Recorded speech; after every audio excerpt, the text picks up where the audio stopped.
Hi, everyone, and welcome back to Brian's Horror Corner, and welcome to this Scream Factory movie review video as part of my Scream Factory review series for the month of May here, 2023. So, today we're going to crack into one of my two packs, my Scream Factory two packs that I have. You can see I have Metamorphosis and Beyond Darkness. We're going to take a look at Metamorphosis today. Beyond Darkness, I actually have a single copy in my Severin collection. So I'll probably watch and review that movie when I do a Severin series. But um, but yeah, we're going to take a look at Metamorphosis today from 1989 slash 90, depending on where you look. I'm going to go with 1990. But yeah, I haven't watched either of these movies before, and as I said, I have this. I have another release of this for Severin on a single release. So let's just go ahead and get into it. This will be a shorter review because there's really just not that much I could find about Metamorphosis. So I'll be shooting from the hip a lot on this one. Um, but yeah, Metamorphosis is a 1990 sci fi horror movie directed by George Eastman. So basically, the movie is about an anti aging serum is being developed by a scientist named Dr. Peter Hausman.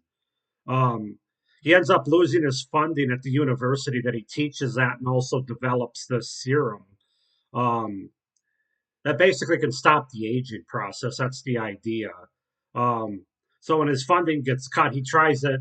He gets desperate and he tries the serum on himself to prove that it works. And as you can imagine, being a sci-fi horror movie, dire consequences are at hand for him and those around him. So yeah, that's kind of the gist of the movie. It stars Jean LeBrock as Dr. Peter Hausman, Catherine Barnov as Sally Donnelly, and Harry Carson as Dr. Mike Lester. Those are the main three leads in this movie. This is a low budget independent horror film here, Metamorphosis. So that's got to be said before I get into my review.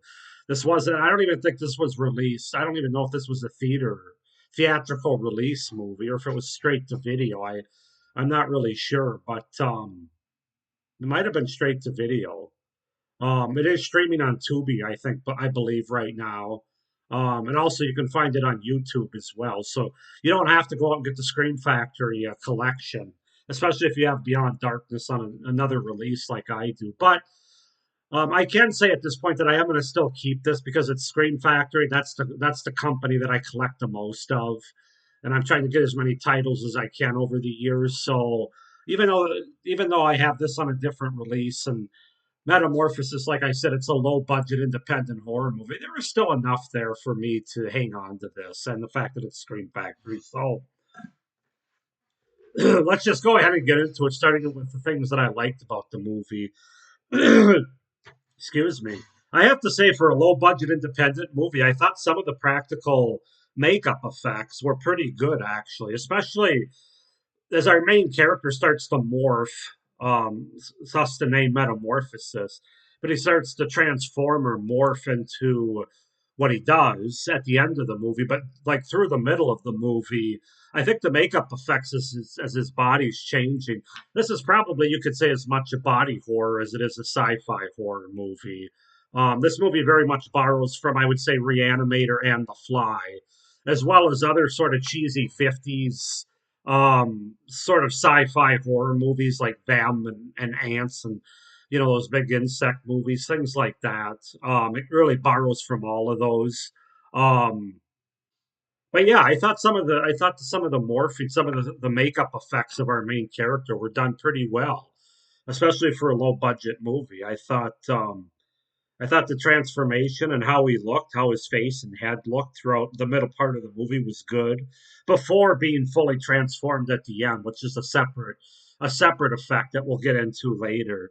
I thought the score was pretty good. It's kind of that tension filled but cheesy 80s late or cheesy late 80s musical score, but it's got that little sense of tension, but it's more in a fun way, not a dark tension sort of score. So I kind of enjoyed that. I thought the end of the movie's kind of balls to the walls crazy.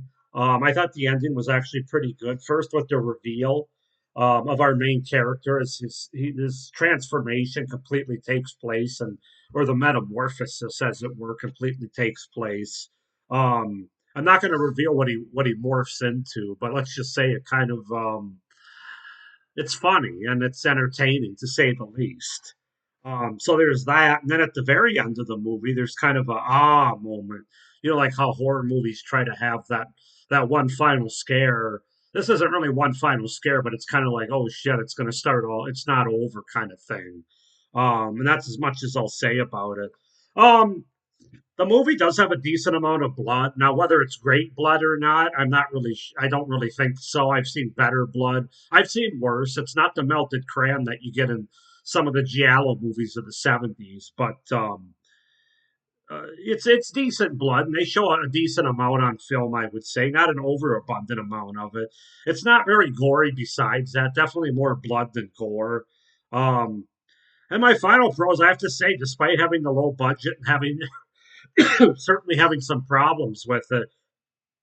Honestly, I thought it was an entertaining little watch. You know, it's not whether it's good or bad, it's not boring. There's some fun to be had with Metamorphosis, in my opinion. As I said, very much kind of a rip-off or a takeoff of borrowing, I guess is a nice way to put it, from the Fly, um, David Cronenberg's The Fly, as well as the '50s Fly, and also a little bit of Reanimator in there. We got the syringe there, but yeah, it borrows for sure. And like I said, it's a small, low budget sort of unknown horror sci-fi movie. But you know, if you're down for like this cheesy sci-fi horror movies from the '50s, or even cheesy '80s sci-fi movies, you can get some enjoyment out of this one. I really did for a first time watch. Getting into some of the cons, obviously the premise is pretty ridiculous. A lot of things, there's a lot of things in this movie the viewer just kind of has to go with without asking questions, which again, that's the case for a lot of horror movies, certainly a lot of low budget sci-fi movies. And that's certainly prevalent here. Although I will say they actually sell the science pretty well in this movie. They do their attempt. I can't confirm that everything they say is completely accurate or not, but they got the scientific terms anyway. So again, this isn't something that could actually happen, but they make a good attempt at least to not just say to not explain it. They try to do their best to explain it. So I'll give them that. The acting in this movie isn't great. That's pretty bad. I would say by just about everybody.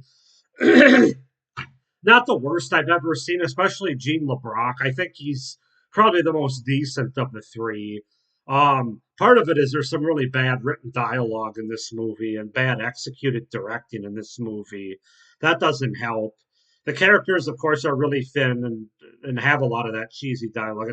It's really hard to take the characters or the acting overly serious just because of the kind of movie it is, the way it's directed and how it's delivered and how it's written. Also, I have to say, pacing wise, I felt that some of the scenes dragged a bit, even towards the end, with our sort of hide and chase sort of sequences in the movie.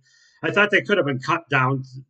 You know, like 15, 20 minutes cutting the fat would have made this movie like an hour and 15, hour, 20 minutes. And I think that would have made it for an easier and more efficient watch, in my opinion. That being said, the film's just over 90 minutes, so it's not like it's a slog to get through, but that's just something. There are a few scenes that I thought they farted around with too long, to be honest with you. And then my final con, as I said, I don't have a lot to say about this movie. The kills aren't overly impressive. Some of them are cutaway where we just kind of see the results of the kill. There's not a lot of on-screen violent kill. I mean, you see some people being choked or picked up or thrown around, those kind of things, but nothing that you take overly serious or that's overly dark or anything. So yeah, guys, for what it is, sorry about the glare there. For what it is, I don't mind Metamorphosis. I mean, it's not a movie that I'm going to rewatch often, but if I'm in the mood for like a cheesy sci-fi late '80s horror movie, I'll watch it again. Like I said, bad acting, bad dialogue, bad direction, but some fun and entertaining entertainment to be had here for sure. And it is an interesting premise, even though it's kind of a silly one. I'm going to give it a 6 out of 10 overall. And some of you might say that's kind of harsh. And yeah, I'm probably penalizing the low budgetness of it a little bit, but Yeah, like I said, it is what it is. It's you just kind of have to know what it is going into it. So 6 out of 10 for Metamorphosis from 1990, not to be confused with another film that I saw, Metamorphosis, The Alien Dead, I think it's called, which I believe was a British horror movie that also came out in 1990. Because at first, when I was doing my research on it, that one kept popping up, and I'm like, what the hell? This doesn't sound anything like the movie I watched, or none of the actors or actresses in this movie were in the one I watched. So yeah, it turns out there's another Metamorphosis, Alien Dead, though it's called, or The Alien Dead. I can't remember, from the same year of 1990. So just wanted to point that out. But yeah, 6 out of 10 for Metamorphosis on this. In this, my first Screen Factory double pack that I'm reviewing here, double feature. As I said, this one I won't be reviewing on here. I'll be reviewing the Severin version that I have, the simulation. So go ahead and comment down below if any of you guys have seen Metamorphosis from 1990. As I said, it's a pretty obscure movie, very low budget. Like I said, I don't even think it was a theater release. So many people I don't believe have seen it, but check it out on. I would recommend checking it out on Tubi or YouTube. I wouldn't necessarily go out and buy the Screen Factory or any physical media just for it. But I would watch it first since it's free on Tubi and YouTube, and then find out if you enjoyed it all, and then you can make a purchase. That would be my recommendation on this one. So, but comment down below and let me know if you guys have seen it before, what you thought of it. Please like this video and hit the little notification bell down below so you don't miss any of my upcoming reviews for this series. I'm still hoping to get at least 3 more out before the end of May, as we're getting close to May 20th here. I should be able to squeeze 3, possibly 4. I'll just throw that out there right now. Excuse me. Please subscribe to my channel also so you don't miss any of my great horror content, even beyond this series. I already have the next few months planned out. So, hope everybody enjoyed this video for kind of an obscure kind of horror movie, but a Screen Factory one nonetheless.